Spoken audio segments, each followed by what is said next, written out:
We've got the one, the only, Mike Hicks, aka Mr. Down Bad. Sir? Sir? Grab me that podcast.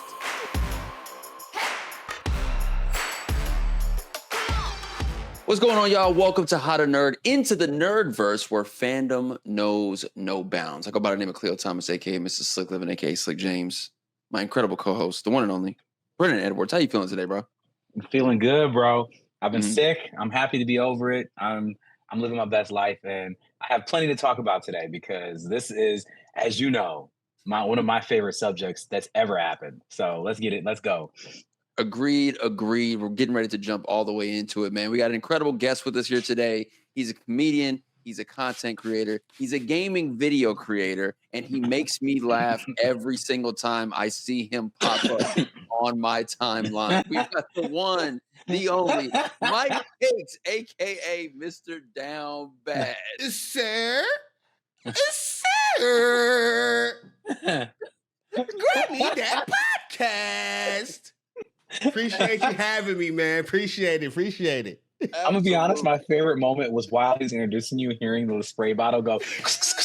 Like that was, I was dead at that point. The moment you started doing the spray bottle, I was dead already. Had to lock in. I gotta ask, bro, before we even get into the full topic of today, like this character you've created, it's for sure gonna live in internet history and infamy as well. When did the spray bottle sweat become a part of the moment? So I'm naturally already a crazy sweater. So The first time I started making these videos, I was naturally sweating in the videos. And I noticed people were always like, yo, he's always sweating. So I was like, I might as well double down on the sweat, get the spray. I started spraying bottles, throwing Vaseline on the skin so the sweat would sit right. It just became its own thing. So now every time I travel, I always got a bottle with me. Always got to have something to disperse the liquids. Man, you know what? Phrasing, boom. Yeah. I said, I'm just like, to feel like a pause in there or something. Like that was.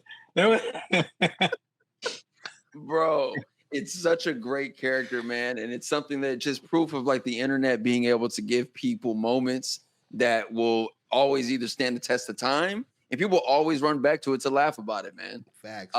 Very happy to have you on the podcast today, bro. And Brennon, I know, absolutely, bro. Brennon, I know you're excited for today, just as I am, because today's topic is all about what we consider to be a key factor in great storytelling. But the key factor. It is. And that is a villain, because every hero needs a villain. Yes. But some villains don't just support the story, they become the story. All right. And today we're diving into the most unforgettable villains in movie history. All right. We've got a question for you guys out the gate. Aliens land and ask you to explain Earth using only 3 movies. What are they?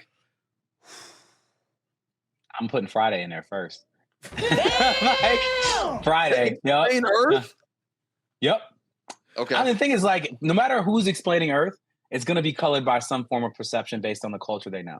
And so, you know, like, I'm gonna be like, look, there's going to be some worldly, like, kumbaya shit movie that we're going to put in there to be able to make sure they understand, you know, there's good part of humanity or whatever. But like Friday tells us about the flavor of humanity.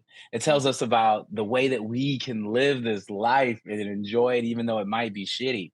You know, it tells us like, you ain't working, then you might want to get high and still, you might get fired on your day off. You know what I'm saying? Like, It tells us a lot, you know, and also to pay attention to the details. Because if you didn't know, the beginning of that movie Friday, the TV that Craig got fired for stealing or whatever, you see you see my man running through with the very opening credits. You see the homeless dude running through the neighborhood with the TV box in his arms. So he didn't even do it.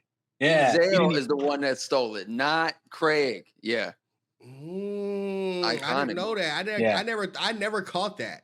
Yeah, the movie. The more times you watch that movie, the more things you see. They paid attention to every detail and every frame in that movie. Absolutely. Oh, cool. Mike, what you got for me? He threw one out there, man. What do you got? I would probably say like Forrest Gump. You know what I'm saying? Forrest Gump. I would want them to watch a movie where after they watch it and be like, you know what? Humanity might not be so bad. You know what I'm saying? Like Friday. I don't know. Bro, the woman in Forrest Gump was. I was gonna say the villain. Speaking of villain, she is the top tier villain. She was Kanye. She was a villain. She was a villain for sure. Top tier villain. Jenna's a little bit of a villain. Yes, 100%. But now the way she grew up, though, you got to remember her backstory. Her backstory was kind of bad too. Yeah, she didn't come from the greatest. Nah, she ain't got to treat him like that, man. This man literally moved mountains for her. Like he ran across the world. Like what? Like you know what I'm saying? Like she did not care. Like she was like whatever. And then keeping that kid was kind of nasty work. She didn't tell that dude about that kid for a long, long time until it was like. The guilt got her, bro. The guilt, yeah, she needed him after he became rich. Well, like the fact that he had to walk in there to see her around the Black Panther party, and it's like this ain't an episode of Blacked. This ain't like Black way back in the day. Whole other conversation for another Khleo, day. Khleo, what's Black? What's Black? I don't know what that is. What is that? I don't understand. You know, you don't understand it. I'm sure Mike does, and I'm sure the audience does. Don't throw me under nobody. Bro, everyone throwing their hands up like my man's content is 100% speaking about the same subject matter. If I had to throw my movie into this description, you gave Friday, he gave Forrest Gump. I kind of want to play a trick on the aliens, man. I want to tell them like, oh, the Fifth Element. That's what our whole planet's about. The Fifth Element. You got your 4 elements, but the 5th element is love, and possibly Bruce Willis just banging Mila Jovovich at the very end of the film. Such a great movie. Such a great movie. And great villain. That movie had another dope villain in that movie. Jean-Baptiste Emmanuel Zorg. Incredible villain. Made that movie. That movie. It's crazy. Like, I'm going to throw this little fun factor out there. The villain and the hero never actually see each other the whole movie. Oh. Mind blown. They never see each other. They pass right by each other in the elevator. When the ship is blowing up, Bruce is carrying Lilu. He gets into the elevator and Zorg comes out before the ship blows up. That's the only time they're even close to meeting each other. That's crazy. I didn't. You know what I thought you were going to say for the record, though? I honestly thought you were about to be like, Independence Day, don't mess with us. Like, y'all coming down here just saying, like, if you want to smoke, you can get it. Like, because we don't play. You know, come in peace or come and leave in pieces. Like, that's just what this is. I like the Will Smith throw in there because it's like, he actually did punch the alien, too. And then we could back up footage. Like, we could bring up footage from most recently. It's like, no, he still may put hands on you. He just may. Yeah. The point of all of this, man, is we're talking about villains, and we're gonna have. I just got that joke. I hate you so much right now. You just caught that? That took a second because I was in Men in Black. I thought you were gonna do a Men in Black reference. I'm sorry. Please continue. Just really. Yeah, he has a lot of alien. I didn't know about that too. Yeah. Good catch. When it comes to villains, right? Is it the performance? Is it the motive? Is it the writing? The aesthetic, or all of the above? You know, when we think of what a villain's characteristics are. Charisma, unpredictability, a tragic backstory like Jenna, or, you know, like Heath Ledger's Joker, chaos incarnate, if you ask me, right? Maleficent or Darth Vader, compelling arcs, power, and presence. Mike, would you consider Down Bad Man a villain? Oh, God, here we go. Let me think with the glasses on. He's definitely he doesn't see himself as a villain, but he's definitely a villain. Yes, 100%. What I wouldn't want to be rude. I wouldn't want to like kick it with him. Like I wouldn't want to see him in a dark alley. It's the visual of him with the eyes in a dark alley. That's for sure. I mentioned just a few villains, right? And even us bringing up the Fifth Element, we threw that villain out there. But if I could ask everyone here, what is your number one villain of all time? All time. The guy that you don't even care what his backstory and what the hero did to. Nah. Who is your guy and you stand by him through and through? I got a new one. I'm ready. I got it. I got a lot. It just happened. This just dropped. It's not a movie. It's from a TV show. but my whole life was changed by a villain because I'm a huge fan of villains. I'm a huge fan of villains just doing their thing for their own motivation and their own reasons. There is a villain. Look at Khleo. He's like, do you know where I'm going with this, Khleo? No, I don't. I can't wait to see, though. Oh, bro. My new favorite villain of all time that I will put up against any villain ever is Conquest. Oh, wow. Oh, yes. okay. Conquest is not here for games. Like, there is absolutely zero fucks given. Like, I've never seen a villain show up with the absolute resolve, discipline, motivation, and follow through that Conquest showed up with in Invincible. I have never seen anyone wreck the hero and all his homies and all the earth with zero regard, even pushing him through people to be able to prove a point, to remember your dad did this too. You know what I'm saying? Like, this man is the most villainous villain I have ever seen. And like I said, toe to toe with any villain ever, fight me. Like, that's where I'm at right now. Oh, that's my favorite villain. I was watching that episode and I was standing in my seat just like, this dude, like, he's for real. For those that don't know, Conquest is a character in the Invincible story. Of course, Invincible has the animated series running on Prime Video right now, but it is a comic book series that took the world by storm when it first came out, and then now to have this adaptation, animated wise, people fell in love. People are all the way in for it, and Conquest shows up in the season finale for, is this season 2 we're on? I think we're on season 2. Season 3. What's it season 3? Season 3. Conquest shows up at the finale of season 3, and if you thought Mark, aka Invincible, has been beat up before, boy, you ain't do nothing yet. And a great monologue as well, but we can get into that a little bit later if you would like. But I gotta ask, Mike, talk to me, man. Number one villain on your list, you co-sign him. Number one villain, I gotta say Walter White, man, from Breaking Bad. It gotta be him because he's the worst type of villain. He think he's doing it for all the right reasons. He low key a he think he's doing it for his family. It's like, no, he just love the game.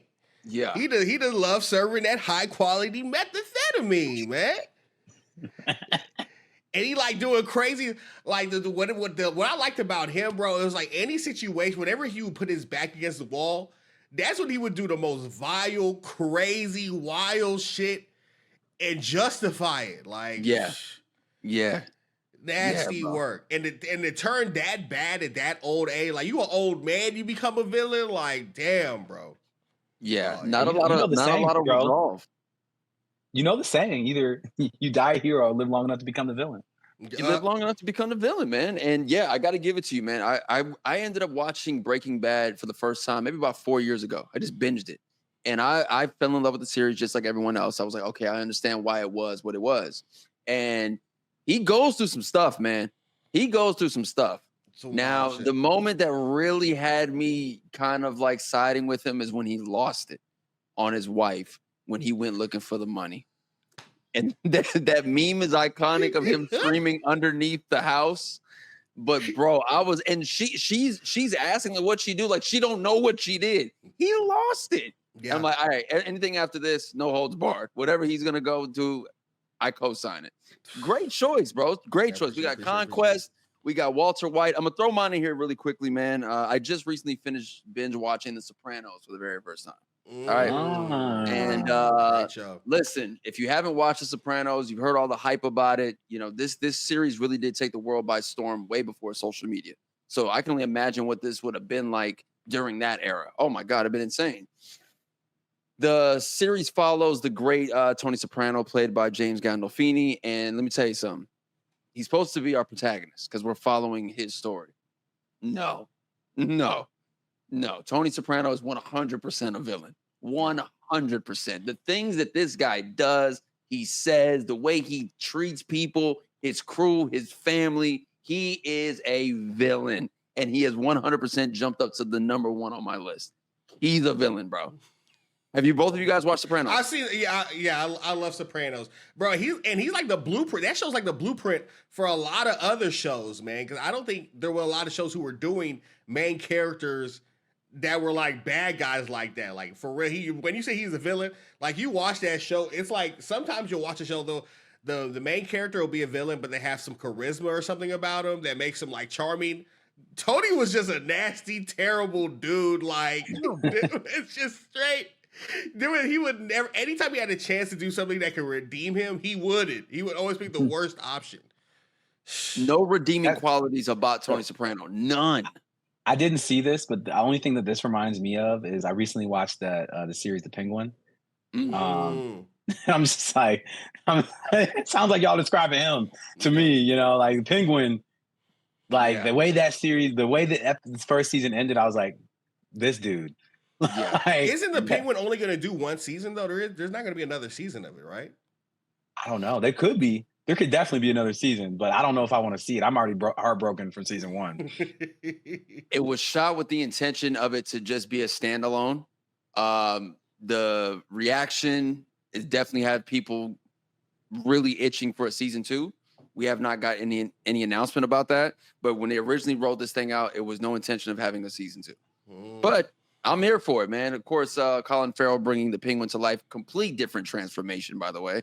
Not only in his mannerisms, not only in his delivery of the lines, his accent, but of course the special effects makeup that went into making him Oswald Cobblepot. Incredible. Increíble, bro, if you ask me. Crazy. I got to ask you guys. Here's some iconic villains we got, right? We've got Freddy Krueger, Scar, Lord Farquaad, Mike Myers, Agent Smith, Hans Gruber, Cruella de Vil, Gollum, Darth Vader. Here's John. Yeah, Jack Torrance. But why does he say here's Johnny? For Jack Nicholson in that. In The Shining. Huh. I never thought about that. Gustavo Fring, Hannibal Lecter, Jigsaw, T-1000. Oh, Commodus. Oh, I forgot about Commodus. Commodus. Dolores Umbridge and Thanos. Okay, this is a solid list of iconic villains, bro. Who stands out in this? Who's got a story about what one of these villains made them feel? Who do you got?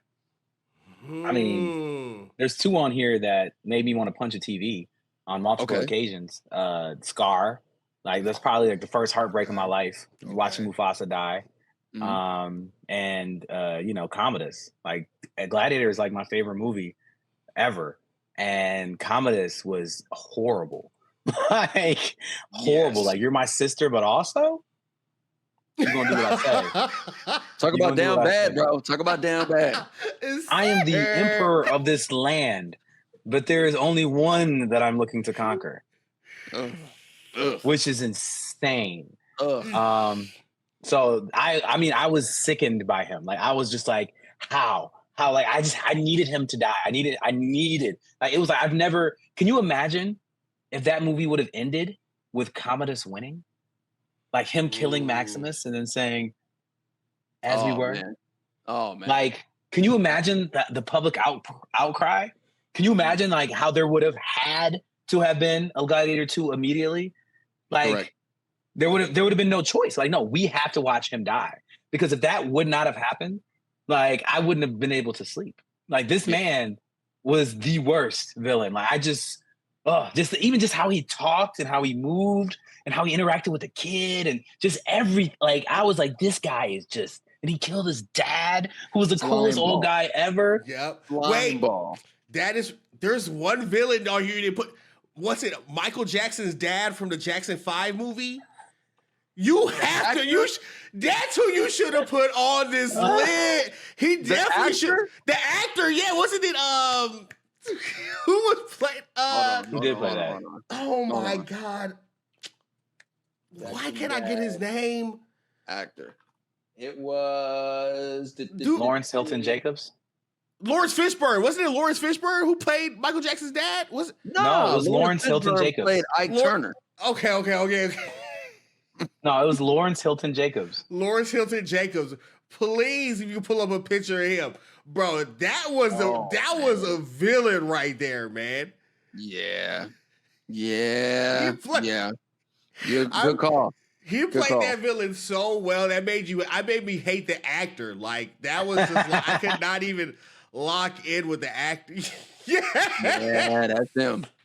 That guy. I mean, that's the same thing. I feel the same thing about Commodus. Like he was like, "Oh yeah, I'm gonna be on the Sixth Sense now." Like I'm not watching that movie. Like I'm not watching that. I don't want to see you in anything. Like I don't want to see you in anything. You need to die. Like we're not cool. I don't care. Like to this day, if I saw him in the street, I'd be like, I don't even know who that is. Or I fight. It's just gonna be on. It's gonna be on site.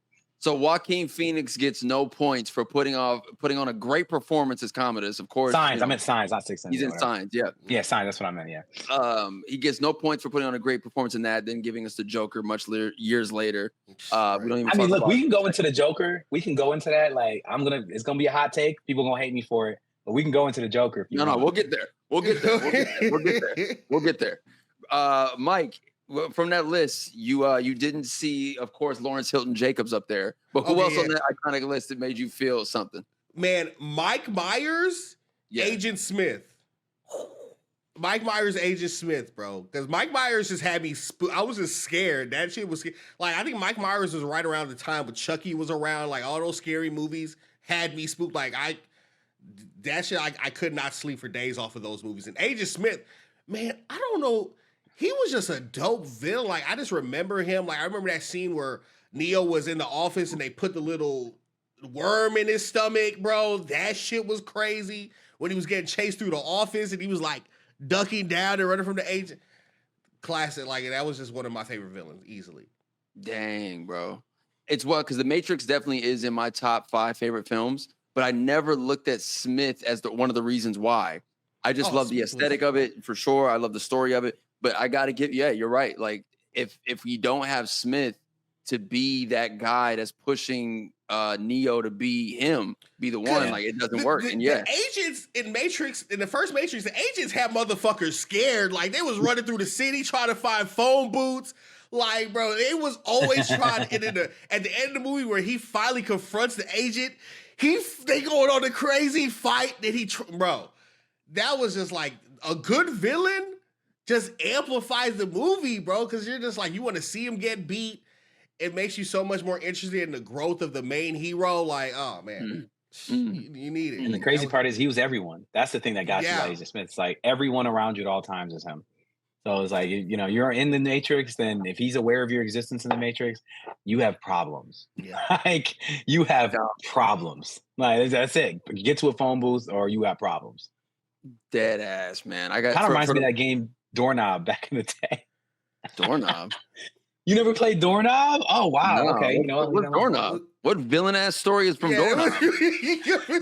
Let's relive some of my childhood trauma. Doorknob was a game that you played. If somebody farted and they don't get to a doorknob, they don't say safety. If you don't say safety, if you don't say safety after you fart, then if they say doorknob, then you are free reign to get socked up.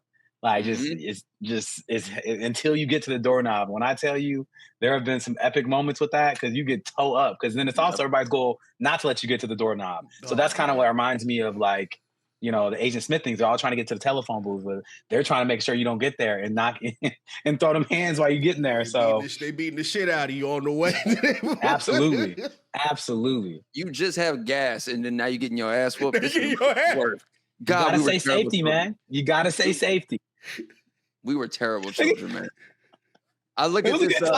When you get somebody else, it was the greatest thing ever. You're like, doorknob, yes. Turns into SmackDown. It sucked, bro. That's fun until you end up shitting your pants in front of the hose, man. It's like, hey, we can't Can be you imagine grown men bringing that back? Like, you know how we got this whole conversation about dudes who be showing off when the girls are around? Imagine they start doing that. They bring this idiotic stuff back. Well, if you farting around the girls while you hanging out with the dudes, then you deserve your ass whooped. It's true. You deserve to get your ass whooped anyway. So, like, it'd be no problem. Nobody will have a problem with it. Farting to the 2-man is crazy. That's absolutely great. Karen, from my pick of this list, man, I gotta go with Scar. Scar's my guy for sure. I'm a huge Disney guy, but having a brother put a hit out on you, succeed at it, and then send his goons to go kill his own nephew. bruh. He's a loon, and he backhanded his sister-in-law, and he smacked Sarabi. And there was a cutout scene where he was supposedly getting at Nala. Scar was the worst. There's the worst Disney villain of all time. We didn't put Claude Frollo up there for Disney villain. I don't know if you guys seen the Hunchback of Notre Dame, 1 or 2. Yeah. No, yeah, he's pretty serious. I've seen it. It's Frollo's whole thing was lust, and he threatened to burn down Paris if the woman wouldn't get with him. Yeah. He had a whole song called Hellfire, in which he says, "God, I've done everything for you, but I need this woman, and if you're not gonna make her come to me, I'm gonna burn down Paris." That's the synopsis for that whole song. That is that. You want to talk about down bad? He said, "Can I get a Sir Paris? Can I get a Sir Paris just for a moment, please?" Sir, please let me get some of this nanny. I'ma burn the whole city down. Like, wow. Get this man a glass of water. Dog, he was wilding for that woman. It was a wild time, man. All right, question for the class, dog. Oh, this is a great one. Which villain, in your opinion, got the most character development and became the most well-rounded, in you guys' opinion?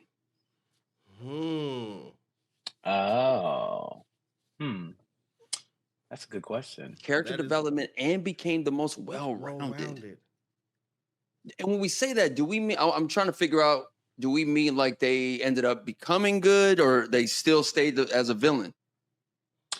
I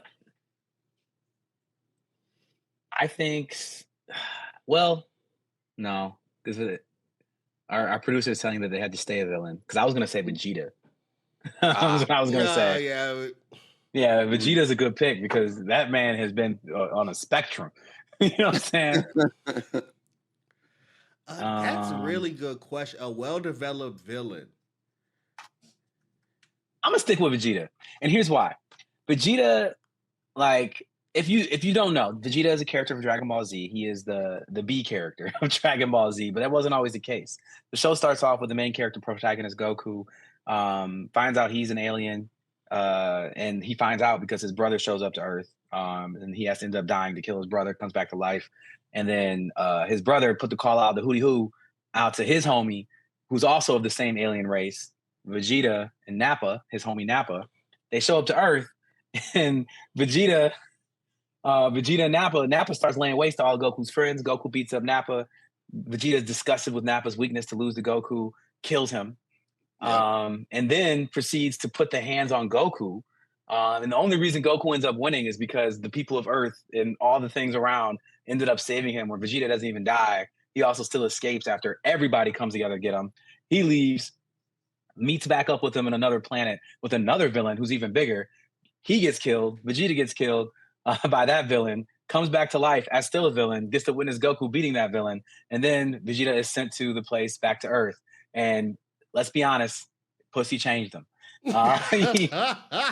Bulma was like, yeah, you all real angry like that, but like for real though, show me. Show me your anger, all of it. That's what she said to Vegeta. And guess what, guys? He's a good guy now, right? But that energy never left this man. He never left this man because the next saga after that, the Cell saga, he gets a little too arrogant, gets his ass whooped when he shouldn't. But then it's like, all right, cool, whatever. You know, it's Goku's son has to kill that guy, Cell. And then the next saga, Vegeta's like, nah, F that. I'm done being a hero. Let's get my ass whooped. Put the M on my head. What magician, whatever, you know, Bobbity, put the M on my head. I'm here to get back to my villainous ways because that's when I was free. And he proceeded to lay the hands on Goku when he got that M back on his head. And then, of course, because that's what Vegeta does, he lost again because that's what villains do. And all I'm saying is in all universes, that's what happens. Villains lose. And so the reason why I say Vegeta has the best character development as a villain is because he constantly fucking loses. And that's what villains always do. And so Vegeta takes more L's than anybody else, but he gets back up. I'll give him that. He gets back up. He never starts striving. And so I think that Vegeta is one of the most well-rounded, well-developed villains because his arc continues to this day. Right now, he seems like he's still all good, but we're going to get into some other spaces when he gets into his alter ego and stuff like that, where I think we're going to see some reversion back to who he used to be. And for the record, Khleo, I think you are a Vegeta fan. I go back and forth depending on the day, but normally somebody all they do is take L's. I can't put their logo on my chest. I can't do it. I can't do it. All you do is take L's, bro. Like you beat the cannon fodder. So, oh yeah, who did Vegeta beat? That purple guy. You know what I'm saying? This whatever. You know, just like he ain't beat nobody for real. You know, even when Vegeta was about to beat Frieza's ass, he lost that too because Frieza blew up the earth and killed him. You know what I'm saying? So it's just like the man can't win to lose. So that's where that's it. That's my pick. Okay. Unless you got something to say back to that, Khleo. I'm just out of curiosity. Solid breakdown. That was an incredible soliloquy of Vegeta hate. But Mike, I gotta ask you, man. Throwing it up there, throwing the ball to you. Okay. Are we allowed to pick an anime character? You mean to pick an anime character? Anything. Okay. I would say Light Yagami Light from Death Yagami? Note. I would say he was like a well-developed villain. You know what I'm saying? Because when you first saw him, he was kind of innocent. He was just a super smart kid, doing well in school, finds the Death Note, starts experimenting with it. At first, he's like kind of like, what can this do? The next thing you know, he gets the God complex. By the end of the series, he's willing to sacrifice his family, friends, everybody. You know what I'm saying? He even betrays himself at the end. Like, bro, he was willing to do whatever. So I'm gonna say Light from Death Note, man. Bro, that one to me is very valid. Mm-hmm. Brennan's, Vegeta hate is Vegeta hate, and I understand it. He's not right. Nothing he's saying is wrong. He's wrong point. I just don't have to be receptive to any of it. But when it comes to Light Yagami being a well-rounded villain, dog, you're right. I'm with it. I agree with that. That's a solid we see that he's not a good guy, and we go through this whole journey with him losing the Death Note, losing his memory that he plotted to lose just to get it back and become 10 times worse. Yes. He had his dad on the deathbed and was like, sign the name, bro. What? Nah, you're right. All of it. Well, then, because then we get Code Geass, right? And Lelouch is put in the same ballpark. No. They just consider them both smart. So I got to agree with you, bro. Light Yagami, it might be the best choice coming from the anime side.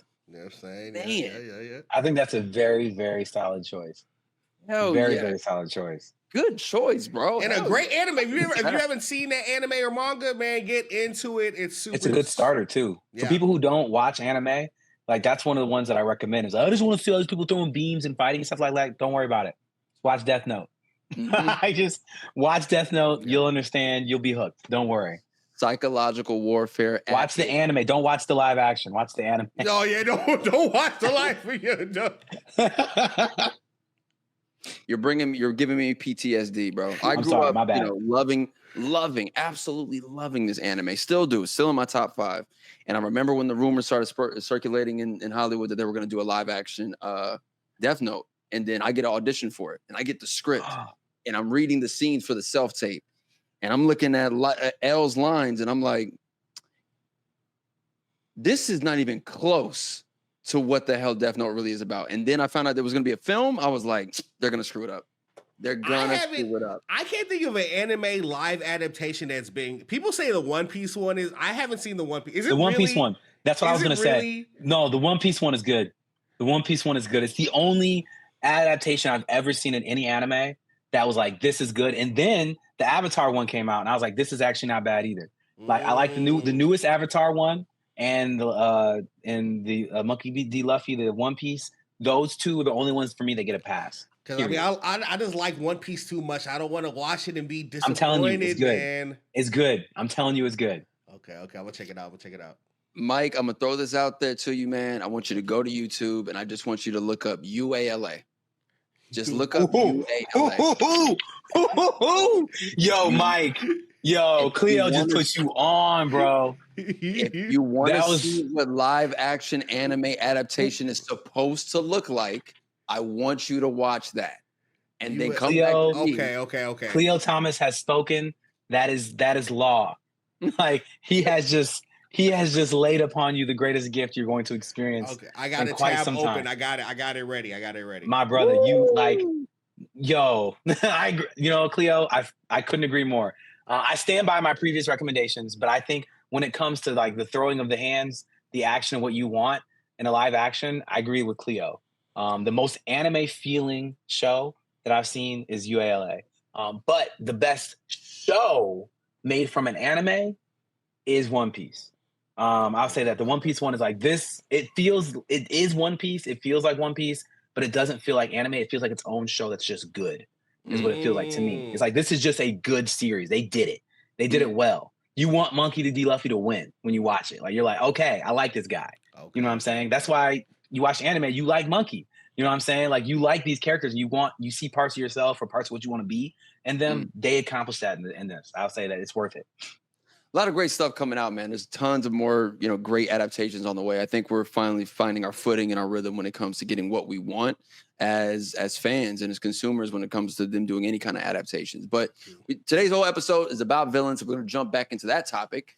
Which villain do you think is the most misunderstood? I want to go on a rant about the movie The Joker, so I'm going to use this question to do that. Go for it. Go for it. So first and foremost, like, I think that movie misunderstood The Joker. Because the Joaquin Phoenix.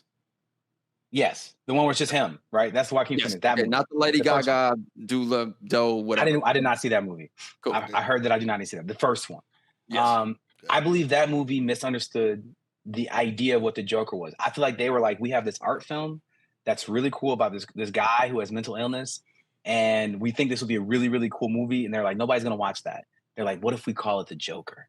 Like, put the face paint on, and let's just do that. And the reason I say that is that who is the protagonist associated with the Joker? Anybody? Batman. And what is Batman's title? Like, what is his tagline of when read the comic specifically, and Ra's al Ghul gives him his title. What is the title he says? What is the people thing that everybody says? What is he the greatest at? The detective. The greatest detective in the world. And he can't figure out the Joker because he also acknowledges the Joker's intellect. He acknowledges the Joker's leadership abilities. He acknowledges that the Joker has the ability to outthink and outperform him on a consistent basis. Because he does all the time. The Joker is always one step ahead of the greatest detective in the history of the world. In this Joaquin Phoenix movie, this guy is an idiot who continuously fumbles into lucky moments and situations that just end up benefiting him. This is not the Joker. This is an art film that they put the mask and the clown makeup on of the Joker and called it that. They shot it beautifully. It's a great story, standalone, outside of it being the Joker. I think it's a fantastic movie, actually. It's just a solid movie and a solid story. It is not the DC comic version of the Joker. It is not the Dark Knight universe version of the Joker. There is no space in that story for a Batman. He does not exist in that space because he couldn't exist in the space, because then you'd have to dilute Batman to a point of plain stupidity for him to be able to compete with Batman. And so for me, I think the biggest misrepresentation of a villain ever is that. That movie made me so mad. I left the theater like ready to hurt somebody because I was so excited because I love villains. I love the Joker. I'm like, they made a movie just for the Joker after we already saw what Heath Ledger did. And they dared to make a movie called that after this. It has to be incredible. People are saying this is great. I have never been so disappointed by a movie walking out of a theater, because that is not the Joker. That is not a movie about that character, and it was misrepresented, and I'll stand on that. That's the hill I die on. Fight me. And also, don't forget, second movie, he really isn't the Joker. I didn't see the second movie, so I can't even speak to it. I wasn't watching no more of that motherfucker. I was done. So we now know Brennon's origin story of becoming a villain. It was watching this fake villain Joker come to life. Yeah. And Mike, you called it, bro. Like, I remember hearing Brennon talk about this before, and I'm like, yo, I think he, in this universe that this film takes place in, he's supposed to be the origin for someone else to take that mantle and become the said Joker thing that we know and we identify. I don't want to say identify with. No, Brennon now identifies as being, the villainous version of him. But I don't identify as the Joker. I just said that I'm a fan of a great villain, and the Joker is a great villain. That's all. Absolutely, Mike. When you hear this breakdown, it makes me want to ask, like, we've had incredible portrayals of that character, iconic. The Joker will go down in history, and there's been generations since his first iteration in a comic book years ago, and people born in the early 2000s can see the Joker for the first time and instantly be captivated by his look, his style, how he plays Batman like a fiddle. So all these different iterations we've had. Jack Nicholson, of course, Heath Ledger, Jared Leto, Joaquin Phoenix, Mark Hamill. No one likes to throw Mark Hamill in there from the Batman the Animated Series. That's I agree. He's there for me for sure. Yeah, we've had some iterations in video games as well. Mike, I got to ask you, who's your favorite portrayal of Joker? Heath Ledger. Man, hands down, Heath Ledger. That scene where he's in the back of the cop car and he's hanging out the window and the wind's blowing. It's Heath Ledger, hands down. Like, and also that movie was I believe, what was the name of the movie? It was The Dark Knight. Dark Knight. That's such a good movie too. Like, from the opening scene where he's robbing the bank and then they're killing each other, and the last one is the Joker. It's like, for him to even do a plan like that, that's such a risky, crazy plan. He doesn't know who could betray him. It's like, bro, that's the first plan we're gonna see you do. It's like, we already know you're crazy. Like, Heath Ledger, hands down. It had to be. It's wild because when the film came out, obviously it took the world by storm. Heath ends up passing out before the movie even comes out. So then passing away. He passed away, and then like that he gave his life for that role. And then that started playing into kind of like people's theories as far as like why it's going to be infamous, because what was really going through his mind. Then you see the performance, and you're like, what was really going on? Method actor. When we think of like a lot of these projects, a lot of these films, like there's always like this power struggle between the director and the studio and the actors and the writers. And it feels like, when we can go back and watch it now, that he had free reign to do whatever he wanted and did, right? And the only person I can kind of like compare it to, it's another actor who played the Joker. When I watched the behind the scenes of how they made the film The Departed. And Jack Nicholson he told Scorsese, like, no, when he first offered him the role, he was like, nah, I'm not feeling it, because it doesn't connect with me. And then Scorsese went back to Jack again, and he was like, I'll give you free reign to do whatever you want with this character.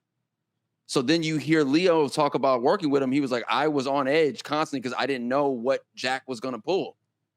I have the lines, but next thing I know, there's a hand, a severed hand that he's now playing with his blood. He had a loaded gun on set. He was wild.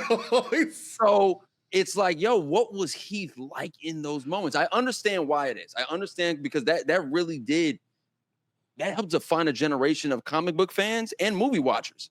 People who weren't even comic book fans watched The Dark Knight, saw Heath Ledger's performance, and was like, this is the best thing I've ever seen. So it's number one for you. Can I get a number two, Mike? Number two. Oh, who would be number two for me, man? You picked the Joker from the animated series. The Joker from the animated series, if we're talking about the same one, the classic Joker one we're always thinking about, the one where he had like the black hair with the green sleek through it. He would always be hanging out. That's a really good. I mean, I would probably say that's my second one. That's Mark Hamill, right? That's Mark Hamill, aka the one and only Luke Skywalker. When I hear Joker, I hear that. Literally, when I'm here, I just heard his voice. I'm hearing his. That's whose voice I'm hearing. Yeah, yeah, that big laugh. Like, it's so like, and to think that this wasn't played out where we saw him. This is through an animation style, and you still feel that character. So yeah, that's my number one Joker. Brennon, obviously, it's not Joaquin. I mean, I'm going to agree with that. I'll just go with my number three and say Jack Nicholson for number three. Because like 1 and 2, I think is set like easily. Jack Nicholson. I'm sorry, I didn't say Nichols, but either way, that's how I feel. I feel like I'm stuck. Like, the voice of Joker in my head is the cartoon character. Like when somebody says the Joker, the first image that pops in my head is the cartoon character, because that's what I grew up on. It's like, and other than that, like I would read, I read comics a lot growing up, but like there's no voice to that. That's your own internal voice. So for me, like I'm in complete agreement. That's it. Heath Ledger had only a movie of the Joker, so his body of work is much smaller. But like the Mark Hamill, what's his name? Hamill? I can't say anyone's name. Yeah, Mark Hamill. That was the body work. How much work it did, the laugh, like you said, everything just A1. Like I was like, this is it. This is the Joker. Everybody else take note. All right. So let's ask this question. Who's most likely to start a podcast? What villain in this day and age would sit up, cameras on, microphone connected, and start a podcast and go on tons and tons of monologues? I got two. Hit me. I got Loki and Killmonger. Oh. I can really see.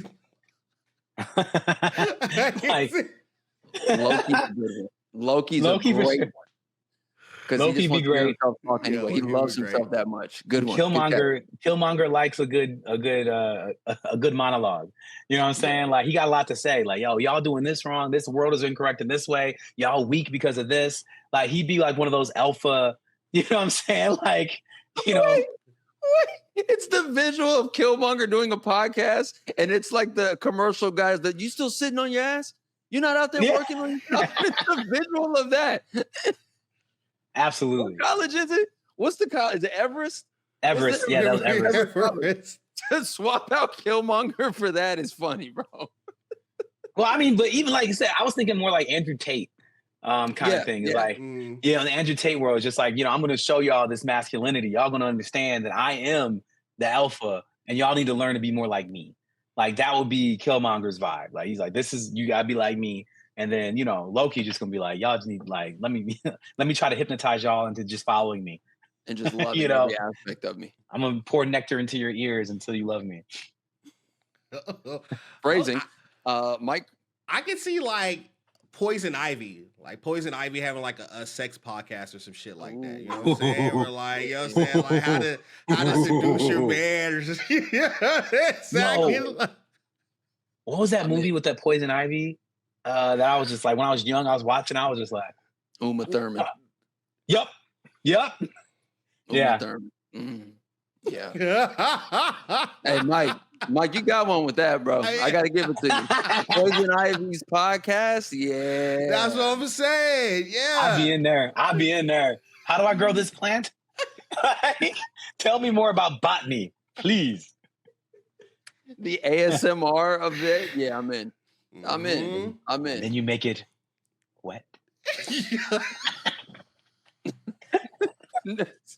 Foul. Very foul. Next question for you guys.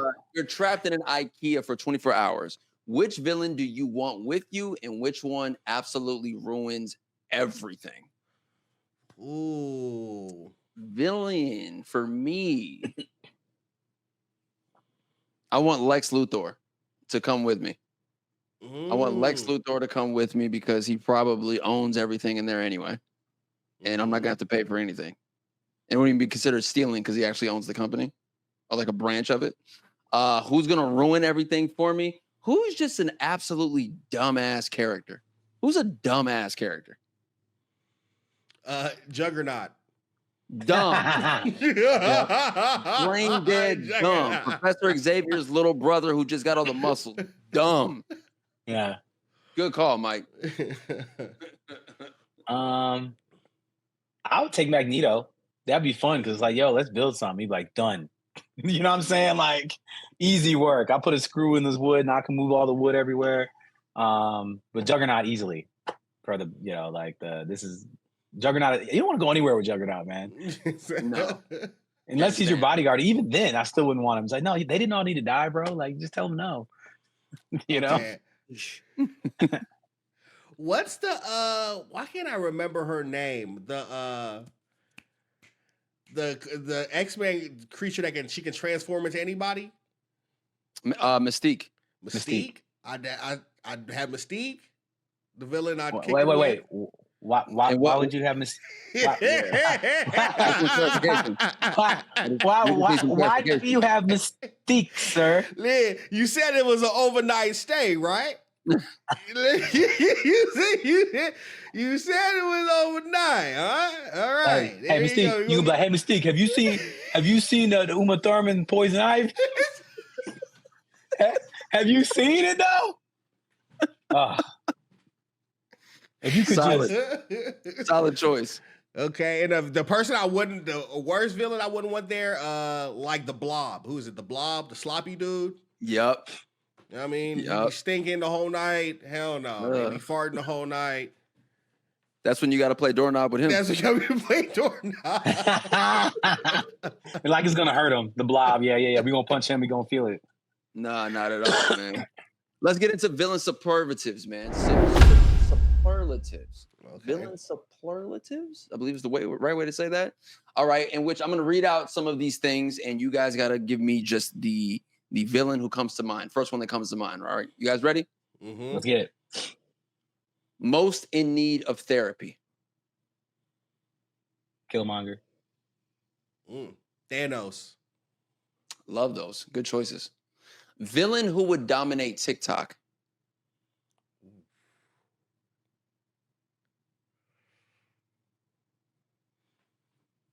I feel like Loki goes in there too. I was literally gonna say Loki. Hey, Loki. I was gonna say Loki. Yeah. Go Go ahead.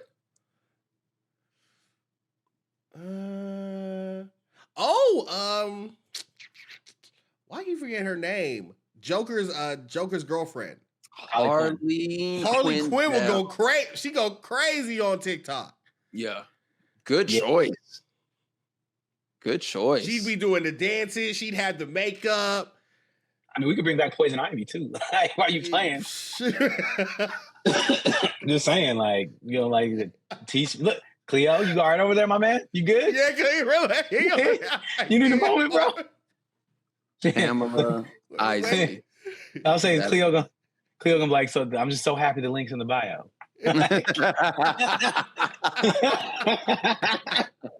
Love me some Pamela Isley, bro. Love some Poison Ivy. Next question. Most likely to blame their childhood.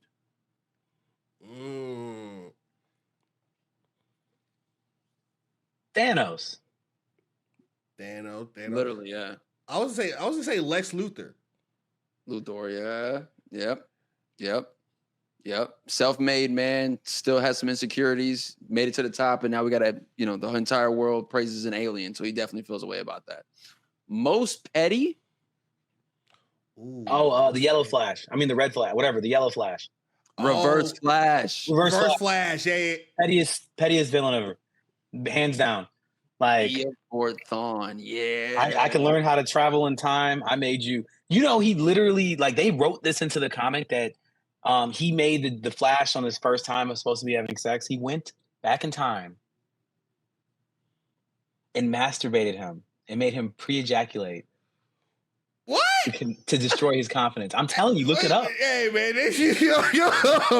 dudes make any excuse to do some wild shit like that. That's why I did it. I hated him so much. I pleasured him. That's like, come on, brother. I made you finish before you were supposed to finish. Before you even entered the door, you already finished. Like, killed his mom. Killed his mom. Framed his dad for it. Yep.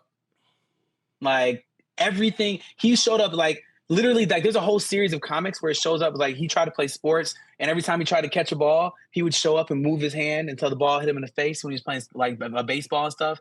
Like, he literally just hung around this guy's life, his entire life, and made everything as terrible as it can be, as often as possible to traumatize him. He's the worst. So, greatest call is 100% Reverse Flash, bro. He's an a-hole in every iteration too. Like they've made sure to give him the worst possible things to do to our Flash. Every single one. In the DC animated films, great portrayal of an a-hole. Comic books, the cartoons, Eobard Thawne, most petty. Stamp it, certified. You're the worst. We got to choose our roommates now. All right, let's choose our roommates. Let me bring this up for you guys really quickly. Let me show you guys what we're looking like, man. Whose house are you rocking with? Who are your roommates? In house 1, you got Gollum, Jason, and Voldemort. House 2, you got Scar, Mike Myers, and Smith. House 3, you've got Lord Farquaad, Pennywise, and Dr. Evil. House 4, you got Snow from Hunger Games. Yep. Of course, Jigsaw and Darth Vader. House 5, Killmonger, Freddy, and Brennan's personal favorite, Commodus. Commodus, excuse me. Yeah. Number 3? I'm going number 3. Absolutely. You know why? Here's why. I'm not scared of any of them. Like, Pennywise is going for the kids. He don't want to smoke with me. Lord Farquaad is a little person that I will kick in the face if he has a problem. Okay. And dude from Austin Powers is a joke. You know what I'm saying? Like, he's a literal joke. I'm not gonna be sleeping one eye up in this house. I'm not worried. You know what I'm saying? I will be the alpha in this room. Ain't gonna be no problems. I'm like, Pennywise is the only one I gotta keep my eye on. I'm like, all right, ain't no kids around here. Stay, you know what I'm saying? But like, that's it. I feel like that's the safest house that I'm gonna be able to survive in. That's how I feel. Okay. If I would go with I was thinking number 4. Okay. Cause number 4 is Darth Vader. I can hear his ass coming, man. I'm you know what I'm saying? I'm gonna hear him breathing from a mile away before he pull up on me. And I guarantee you, 9 times out of 10, he gonna be chilling in the room recovering. Mm-hmm. Jigsaw, he really don't mess. He kind of low key, like he a villain, but he kind of one of those villains, like he don't mess with you if I just make sure I'm appreciating life, I'm not smoking cigarettes around him, just living a healthy life. He might be better for me. I might be living better because he's around. And then you got the Hunger Games dude. He probably gonna be trying to run for political office. He ain't gonna be worried about me at the crib. He gonna come home after a long day of politicking. He ain't gonna bother me. So I'm gonna say number 4. I'm going with number 4. What I like about Mike's choice is the fact that him going with number 4 and Snow's in that house. So it means that's probably the biggest house you're gonna get, right? Lord Farquaad lives in a freaking castle. So those are the only 2 houses I think on this list in which you guys would have enough space, probably not even run into your roommates because you're not gonna see them. For me, man, I'm trying to see who am I gonna get along with? Who am I gonna get along with? And I don't have anyone on this list that I think I'm actually share any kind of. And you were Scar for Halloween, bro. You were Scar. I was, but then Scar's hella sassy, so he's gonna, like my eyebrows are better, like he's very passive aggressive in the kitchen. Like I don't like, bro, get out of my face. You feel me? We end up fighting on like the night 2. You gotta pick one. You gotta pick one, bro. Mike Myers don't talk, so cool. He's just creepy, but he has loud footsteps, so you would know when he's coming around the house. Then we get Smith, who likes to monologue a lot. He likes to talk a lot.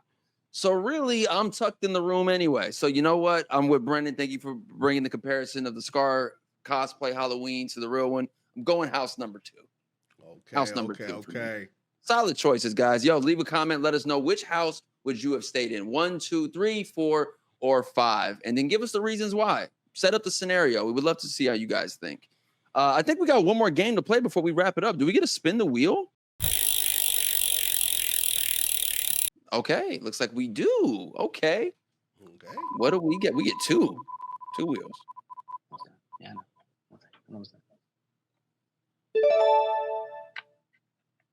Ooh. I guess we're going to see which one is the better villain. Who would win in a fight? Jigsaw from the Saw series or Kylo Ren from the Star Wars sequels? Kylo Ren. Kylo Ren. It's not even close. That's not even close. That will be over very fast. Do you want to play? Done. Cruella DeVille from 101 Dalmatians or Xenomorph from the Aliens franchise? Again. Aliens. Yeah. Aliens. No, well, hold on now. You gonna say does she get $100? You gonna ask if she get 101? No. It's like you got to think Cruella DeVille is all about fashion anyway, and she think about any fashion designer. Her whole thing was shaving Dalmatians to give the spots, right? So just think of a world in which they actually did capture a xenomorph and kill it. Now she want to wear a xenomorph. Could it be done? Xenomorph solos the entire 101 universe. Like that whole universe gets solo about xenomorph. Good call. Good call. Last one. What do we got?